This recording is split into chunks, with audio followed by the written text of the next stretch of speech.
累计诊治患者2700多万人次，接生了207万多的新生儿。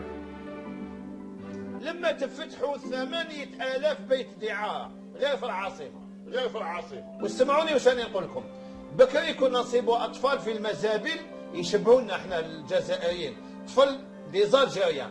الآن راني نصيب أطفال في المزابل عينوا هكذاك، عيون تاع الصينيين وأجناس أخرى، عيون تاع الصينيين接生了207万多的新生儿。عيون تاع الصينيين متابعينا الكرام، كارثة، مهزلة، فضيحة، قنبلة نووية، ذرية، باليستية، اسميوها كيف ما بغيتوا، يفجرها الرئيس الصيني أثناء استقباله عبد المجيد حشاكم. وكما سمعتم متابعينا الكرام، الترجمة حرفية كيف ما نشرتها القناة الرسمية الصينية. الرئيس الصيني يقول بالحرف: ساعدنا في ولادة 2.7 مليون رضيع جزائري.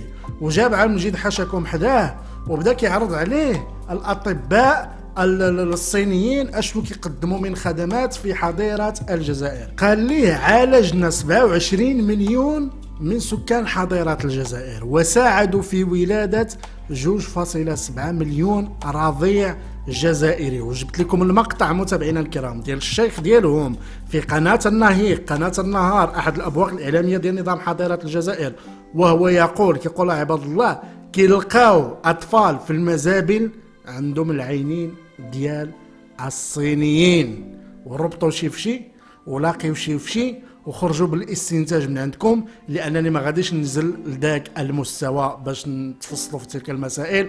انا جبت لكم التصريح ديال الرئيس الصيني، وجبت لكم التصريح ديال هذاك الشيخ ديالهم شمس الدين وما عرفتش شنو اسمه، وجبت لكم عبد المجيد حشاكم وهو ينصت للرئيس الصيني، وهو يعامل حظيرة الجزائر وكأنها دولة متخلفة بدون رعاية صحية. بالفعل دولة متخلفة إلى أبعد المستويات. لكن الفضيحة هنا متابعينا الكرام هو كيف يعقل أنك كتسمي راسك قوة ضاربة ودولة النفط والغاز ودولة قارة ويهينك الرئيس الصيني هذه الإهانة. الصينيين هما اللي كيولدوكم بهذا المعنى هذا، هما اللي كيولدوكم باش بلا ما ندخلوا في شي تفاصيل اللي ما نطيحوش لشي مستويات هنا في القناه. كيقول لكم باللي حنا اللي كنولدوكم، حنا اللي كنعالجوكم بهذا المعنى هذا. وعبد المجيد حشاكم جالس وكينصت وكيقول لي هي ما قدرش يقول شي حاجه ولا يعترض على الكلام ديال الرئيس الصيني. فضيحه، مهزله، كارثة، مصيبة كحلة. متابعينا الكرام، انشروا هذا المقطع على أوسع نطاق، انشروا هذا المقطع على كل المنابر وعلى كل المنصات وفي كل الصفحات، لأن هذه فضيحة كارثية. الرئيس الصيني وأنا أجزم على أنه تعمد أنه يهين حظيرة الجزائر لهذه الدرجة. متابعينا الكرام، أراكم في فيديو قادم.